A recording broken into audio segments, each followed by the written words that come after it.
1 Timóteo, capítulo 5, versículo 8. O momento quando nos preparamos para essa conferência é sempre especial, quando estamos orando, buscando de Deus direção para tudo que fazemos. E durante esse tempo de oração eu estava dizendo: Deus, eu gostaria que o Senhor me desse uma palavra assim muito especial, dessas de avivamento, para a gente compartilhar nessa conferência. Às vezes a gente tem um lado meio orgulhoso como pregador, de querer sempre falar alguma coisa nova, ou pelo menos uma verdade antiga, usando a roupagem nova, um outro tipo de texto.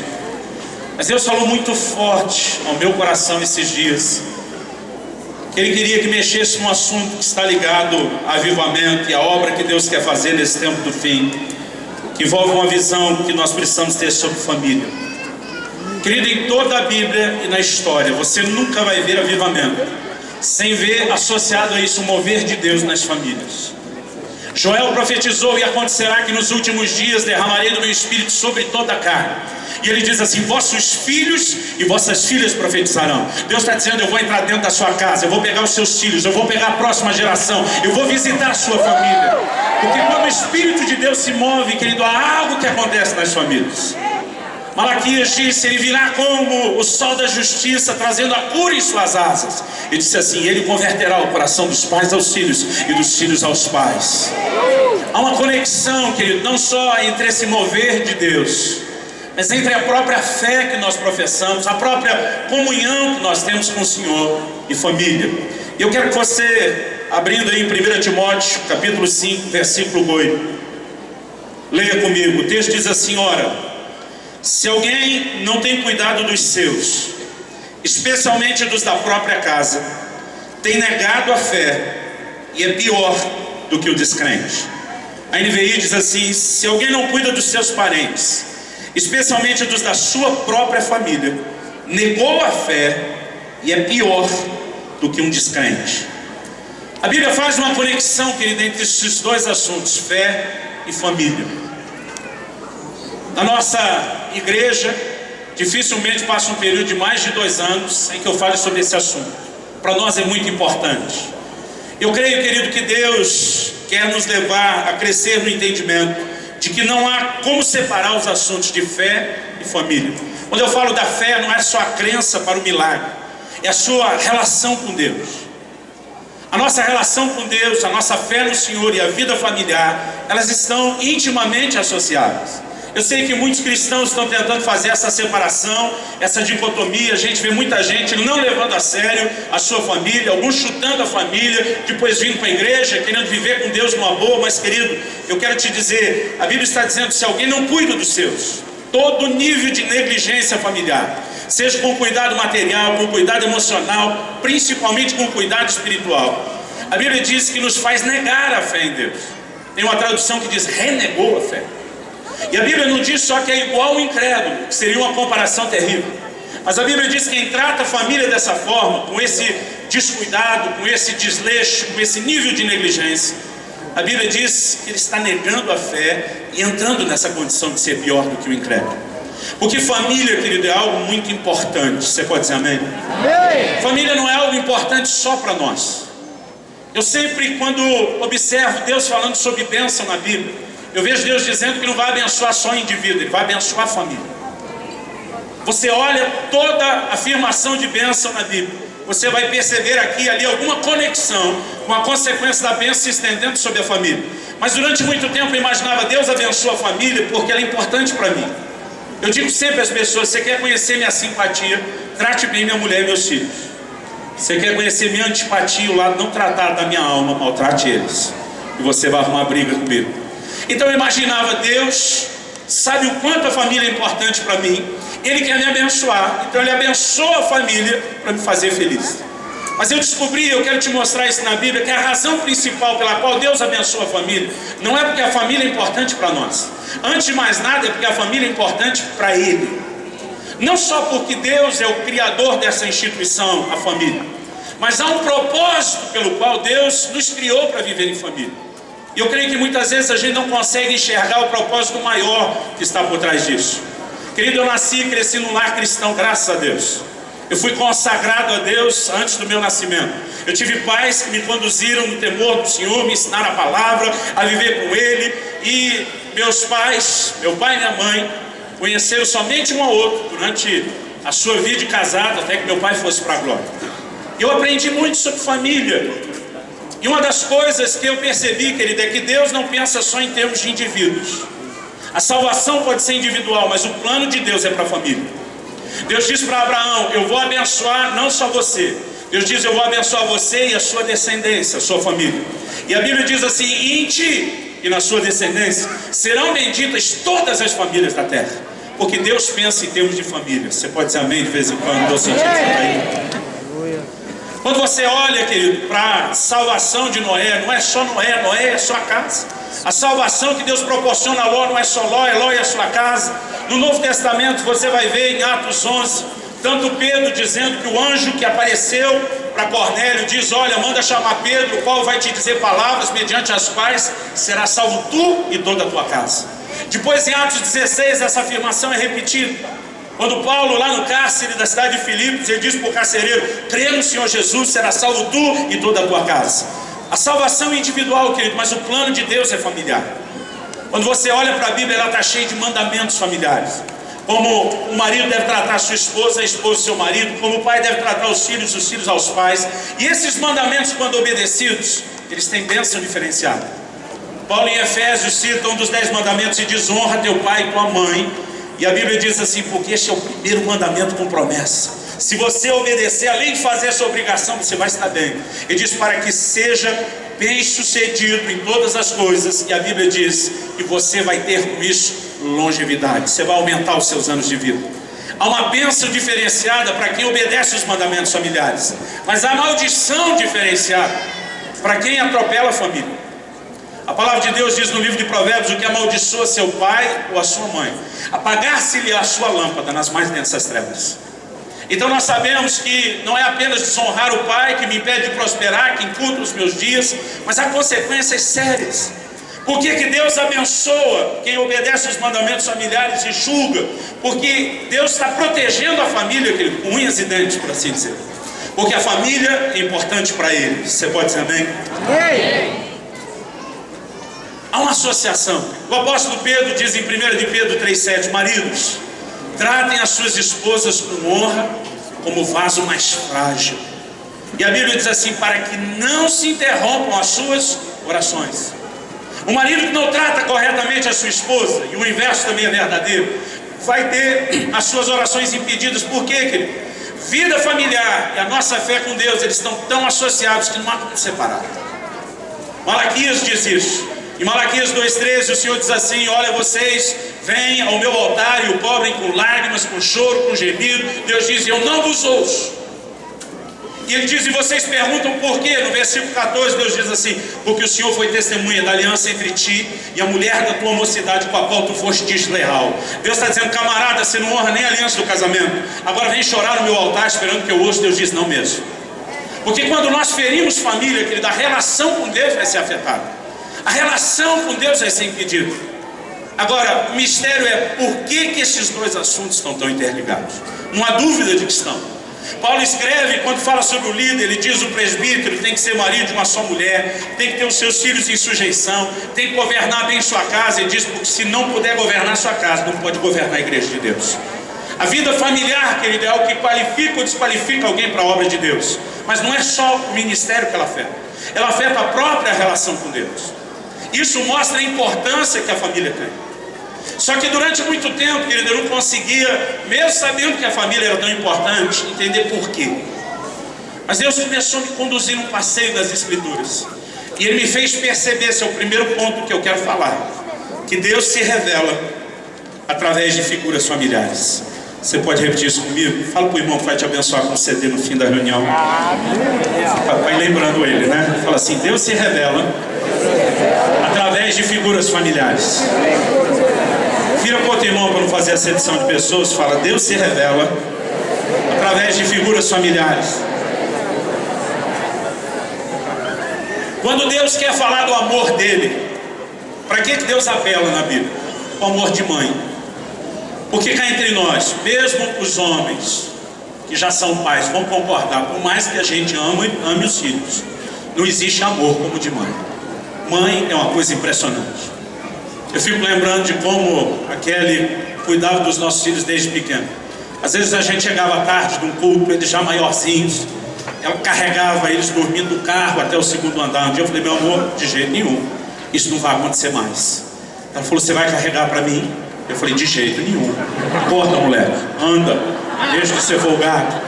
Por mais que nós, os pais, nos doemos, a gente nunca vai chegar perto da forma como a mãe faz isso. E Deus, que Ele, na hora de revelar o seu amor, Ele diz em Isaías 49:15, pode a mãe que amamenta seu filho esquecer-se da criança que mama?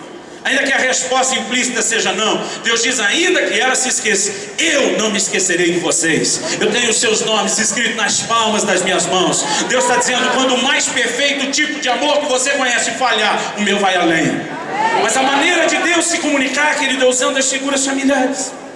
Quando Jesus fala sobre oração, Ele diz, qual de vocês é o pai que se pedir ao filho pão, esse vai lhe dar uma pedra? Sempre que eu cito esse texto, eu lembro de um episódio. Domingo era um dia assim que filho de pastor como eu passava fome.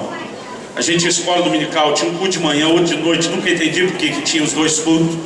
E 3 ônibus para chegar em casa, eram os últimos a sair, fechar a igreja. Almoço de domingo era lá pelas 2, 3. A gente já chegava quase morto de fome em casa.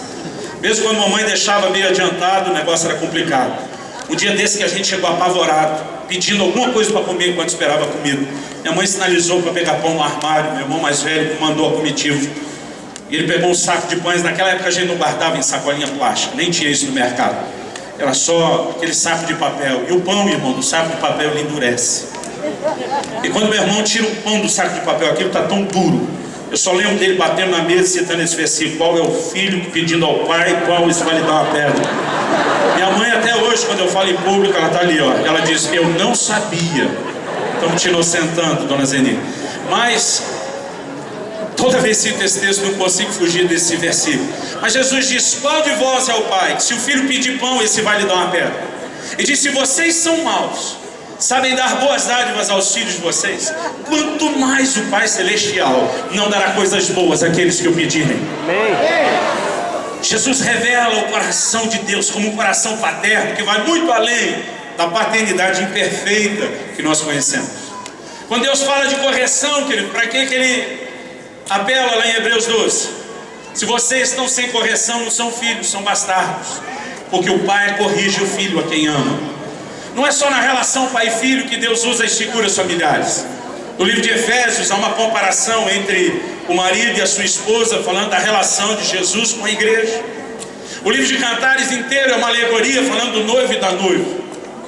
No livro de Isaías, no capítulo 62, há um texto que eu particularmente sou fã de carteirinha. Isaías 62:5. Deus diz assim,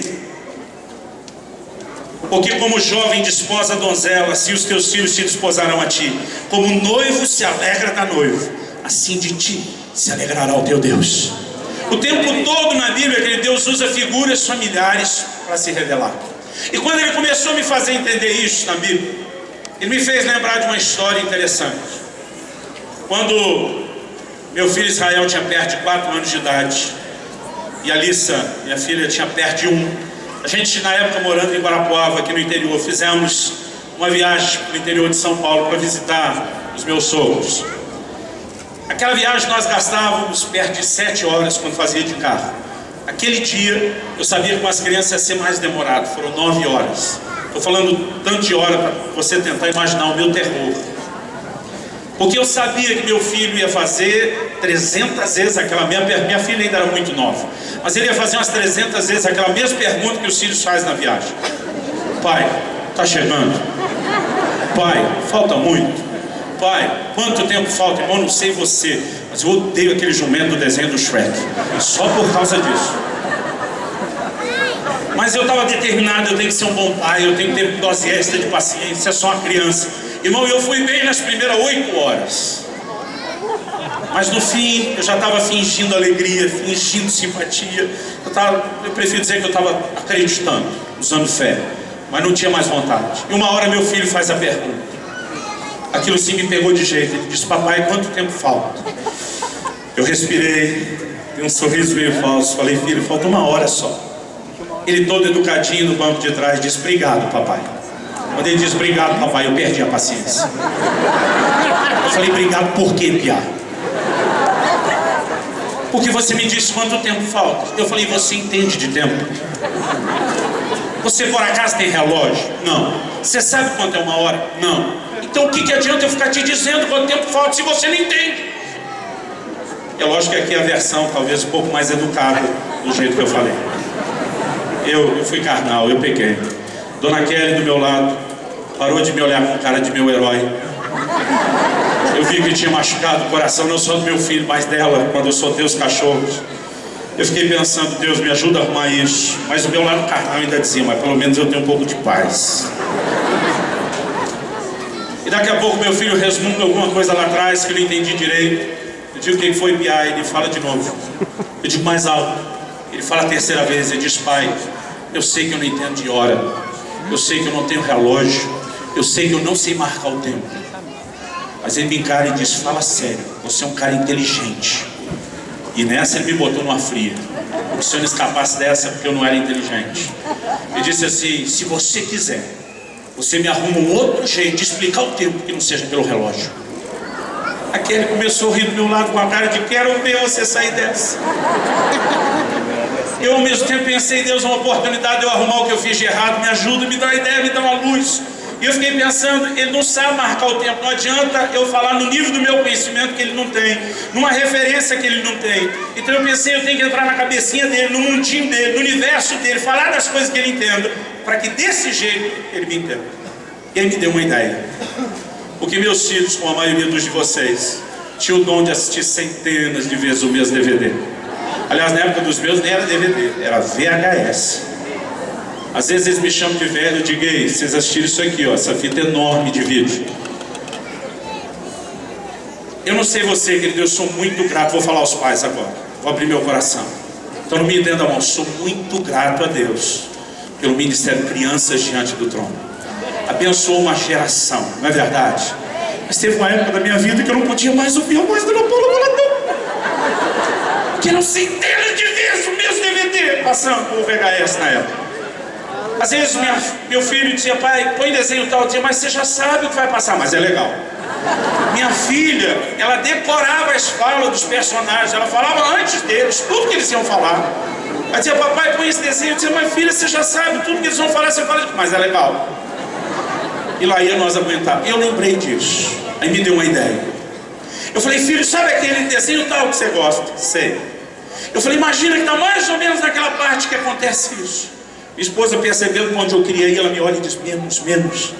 Na parte que acontece isso. Ela disse: aí tá bom. Ela tinha decorado melhor do que eu. Ele falou: sei. Falei: daí até terminar o desenho é o tempo que falta para chegar na casa da sua avó. Quando eu falei isso, ele abriu um sorrisão. Ele disse: valeu, pai. Eu sabia que você ia me arrumar um jeito de explicar. Ele está todo feliz. Dona Kelly voltou a me olhar com cara de meu herói. Eu dentro de mim falei: Deus, muito obrigado. Eu arrumei isso e ele ainda não me incomoda mais. Mas não deu 10 minutos. Só mudou o tipo de pergunta. Ele dizia: pai, que parte do desenho está agora? Eu tinha que ficar com o olho na estrada e o outro imaginando o desenho para dizer: agora é isso, agora, porque era a maneira dele controlar o tempo. Quando nós pegamos um acesso para dentro da cidade, que era assim o último trecho, ele já fazia um tempinho, não perguntava, e disse: pai, que parte do desenho está agora? E eu fiz um drama. Falei: filho, não está passando nada. Como assim? A tela está preta, não tem nada. As crianças entram na fantasia, né? Será que quebrou o aparelho? Aí eu fiz suspense, de repente falei: pera, tá subindo umas letrinhas brancas. Quando eu falei que estava subindo as letrinhas brancas, sabe o que ele gritou lá atrás? Eba, chegamos! Se o desenho era o tempo e apareceu as letrinhas, então acabou o desenho, acabou o tempo. O Senhor falou no meu coração e disse: você lembra dessa história? Eu falei: eu nunca vou esquecer. Ele disse que você teve que entrar na cabecinha do seu filho, no universo do seu filho, falando a linguagem do seu filho. O Senhor diz: eu tenho que fazer isso com vocês o tempo todo. Irmãos, nós jamais vamos conseguir acompanhar a mente de Deus. Isaías 55 diz que os seus pensamentos são mais altos que os nossos, seus caminhos são mais altos que os nossos. 1 Coríntios 2,14 diz que o homem natural, psíquico, entregue ao psique a sua mente, não entende as coisas do Espírito. Querido, por mais que Deus quisesse explicar algumas coisas, a gente não tem a dimensão, a capacidade de dimensionar. Então Deus precisa entrar no meu e no seu mundo, usar figuras que nós conhecemos, para que Ele possa revelar algumas coisas. Quando estão entendendo, diga amém. Quando Deus me fez compreender isso, Ele me levou a um segundo nível de entendimento, e eu quero falar disso agora. Vira para o irmão que pode te dar um presente ainda essa noite e fala para ele: existe uma família terrena, mas também existe uma família celestial. Vira para o outro irmão que pode ser o outro que vai te abençoar. Fala: existe uma família terrena e uma família celestial. Querido, em Efésios, no capítulo 2, no versículo 19, a palavra de Deus diz: vocês já não são mais peregrinos, não são estrangeiros nem peregrinos. A Bíblia diz: mas são concidadãos dos santos e sois da família de Deus.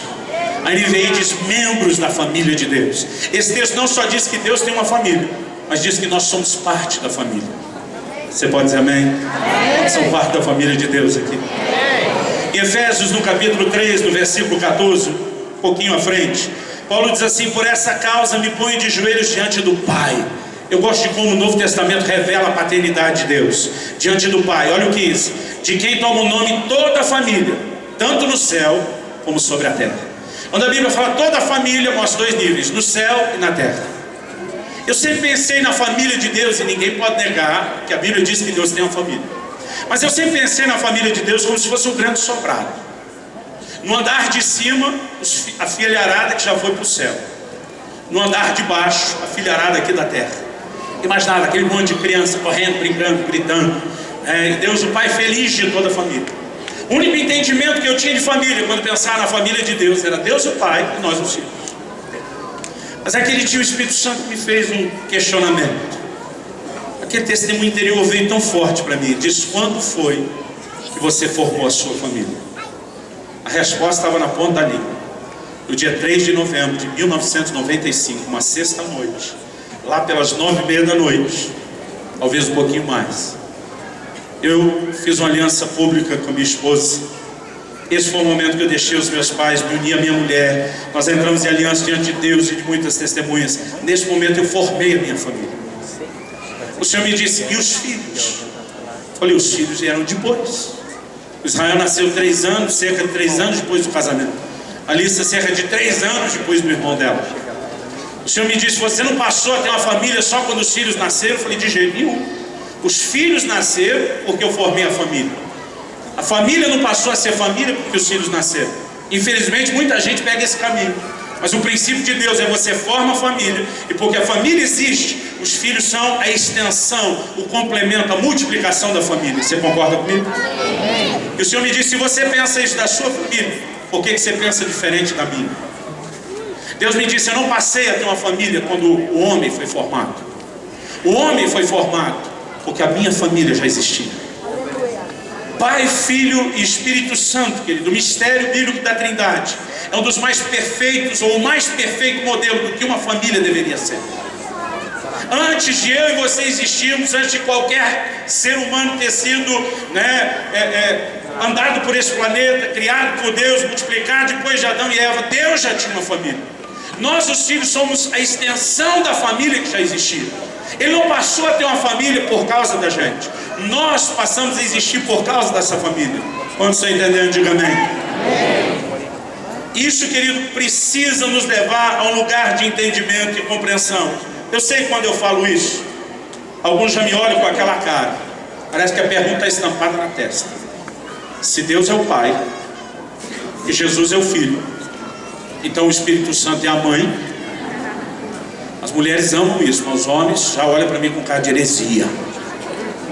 Querido, no reino espiritual não há distinção de macho e fêmea. No livro de Gálatas, Paulo diz: em Cristo não há homem nem mulher. No reino espiritual não existe essa distinção. Isso é para fim de procriação aqui na terra. Jesus diz: no céu não se casa nem se dá em casamento. Vão ser como os anjos. Meu irmão, aproveita aqui na terra para ter essa bênção, porque é bom demais. Aos solteiros apelo eu, é bom demais. Agora, não existe isso no reino espiritual. Então, o problema é que a gente está tentando entender a família eterna a partir da terrena. Mas a família terrena, querido, não é a matriz. Ela é uma réplica imperfeita, incompleta. A família matriz, a original, ela não deveria ser entendida lá a partir de cá. É a família de cá que deveria ser entendida a partir de lá. E quando você olha para o papel que a mãe tem dentro da família, ele é muito semelhante ao papel que o Espírito Santo tem na Trindade. Quem é responsável pela gestação da vida na Trindade o tempo todo está ligado ao Espírito Santo. A Bíblia diz que o Espírito de Deus, Jesus, pairava sobre a face das águas. Quando a palavra, que é a semente de Deus, é liberada, ele que trabalha em cima. Quando o corpo é formado para Jesus, o que o anjo Gabriel diz para Maria: descerá sobre ti o Espírito Santo, o poder do Altíssimo te envolverá com a sua sombra. O Espírito Santo está sempre envolvido nesse papel. Quem faz isso, esse papel na família terrena? A mãe. Quem é chamado de um consolador na família eterna? O Espírito Santo. Quem é a fonte de consolo na família terrena? A mãe. Não sei na sua casa, na minha, os filhos já choravam chamando a mãe. Eu lembro de um dia que meu filho caiu, corria com o Dila, ele me deu um drible e correu pro colo da mãe. Eu fiquei sentido, porque nós, os pais, às vezes somos mais imaturos que os filhos.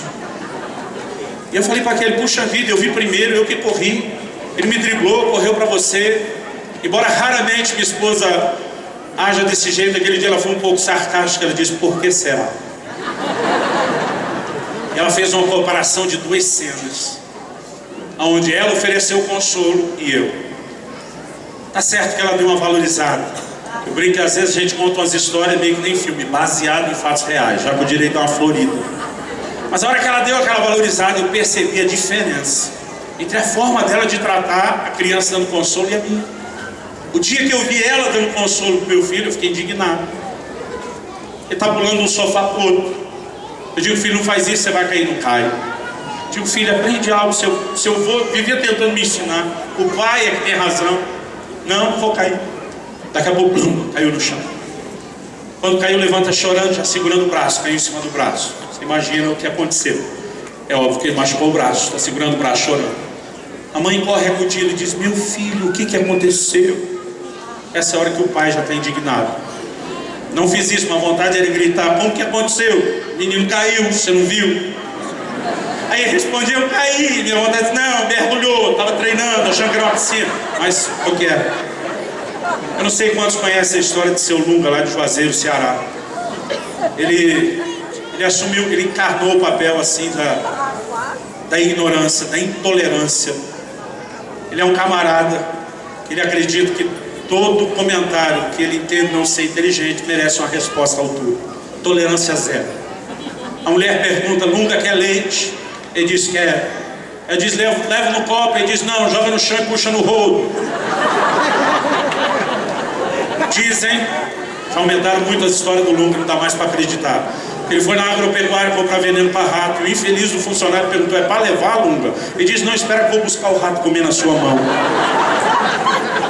Infelizmente, alguns de nós, maridos, temos esse Lunga que precisa ser exorcizado na nossa vida. Tem as mulheres dizendo: fala a Deus. É por isso que Colossenses 3,19 diz: maridos, não trateis as vossas esposas com aspereza. Irmãos, minha esposa, ela fala isso de um jeito mais bonito que eu. Ela diz que nós homens somos rudes. E muitas vezes, querido, algumas delas passaram a vida esperando o príncipe que havia montado no cavalo. E descobriram que casaram foi com o cavalo, não com o príncipe. A gente precisa se converter. Eu estou lá naquele momento, quase encarnando Lunga. E aí eu vim dizer: eu caí. Aí minha esposa faz a pergunta: machucou? Tem vontade de sapatear? Ele disse: não, ele está treinando para quando ver de verdade. Aí ele: machucou. A mãe pergunta: aonde? É a hora que eu tive vontade de dizer: não, está segurando o braço só para não cair. Mas ele ainda disse: aqui. Aí o pior para mim, a mãe disse: vem cá que mamãe vai dar um beijinho e sara. Aí eu quero gritar: sara nada, beijo não é xilocaína, não é analgésico, não é nada disso. Mas sabe o que é o pior? Que nem beijar o lugar direito, beijo, só chega pertinho. Sarou. E o cara de pau. Eu queria voar nos dois. Aí quando ela mostrou o jeito que eu fiz, E eu nem vou contar porque hoje eu estou com vergonha. Tem muita gente ouvindo. Conto. Irmãos, quando eu era criança, eu dizia para mim mesmo, perdoe mamãe falar isso em público, hoje eu dou razão a você, não a mim. Eu dizia, quando eu crescer e tiver a minha família,